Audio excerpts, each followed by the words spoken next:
ഒരു സ്ട്രോക്ക് വന്ന പേഷ്യന്റിനെ സംബന്ധിച്ചിടത്തോളം ആദ്യത്തെ 4.5 മണിക്കൂറിനെ ഞങ്ങൾ ഡോക്ടർമാർ ഗോൾഡൻ അവർ എന്നാണ് വിളിക്കാറ്.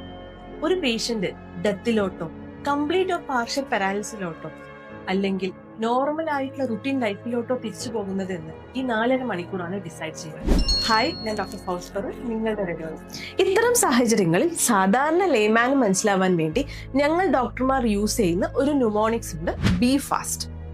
ബി എന്ന് പറഞ്ഞാൽ ബാലൻസ് പോവുക, ഇ എന്ന് പറഞ്ഞാൽ ഐസൈറ്റിന് എന്തെങ്കിലും ബുദ്ധിമുട്ടുണ്ടാവുക, എഫ് എന്ന് പറഞ്ഞു കഴിഞ്ഞാൽ ഫേഷ്യൽ ഡീവിയേഷൻ ഉണ്ടാവുക, എ എന്ന് പറഞ്ഞാൽ ആം വീക്ക്നെസ് ഉണ്ടാവുക, എസ് എന്ന് പറഞ്ഞാൽ സ്പീച്ചിൽ എന്തെങ്കിലും ബുദ്ധിമുട്ടുണ്ടാവുക, ടി എന്ന് പറഞ്ഞാൽ ടൈംലി ഇന്റർവെൻഷൻ. ഇതിൽ ഏതെങ്കിലും ഒരു സിംറ്റംസ് നിങ്ങൾക്ക് ഉണ്ടാവുകയാണെങ്കിൽ നമ്മൾ സ്വയം ട്രീറ്റ് ചെയ്യാതെ പെട്ടെന്ന് തന്നെ ഒരു ഡോക്ടറെ അടുത്ത് ചെല്ലേണ്ടതാണ്. കാരണം സ്ട്രോക്ക് എന്ന് പറയുന്നത് നമ്മുടെ ബ്രെയിനിലോട്ടുള്ള രക്തക്കുഴലിലോ ബ്രെയിനിലെ രക്തക്കുഴലിലോ രക്തം കട്ട പിടിക്കുകയോ ബ്ലീഡിംഗ് ഉണ്ടാവുകയോ കാരണം ടിഷ്യൂ ഡാമേജ് ചെയ്യപ്പെടുന്ന ഒരു കണ്ടീഷനാണ്. അതുകൊണ്ട് തന്നെ എത്രത്തോളം ടിഷ്യൂ ഡാമേജ് ആയി എന്നതിനനുസരിച്ചിരിക്കും പേഷ്യന്റിന്റെ മോർബിഡിറ്റിയും മോർട്ടാലിറ്റിയും ഒക്കെ.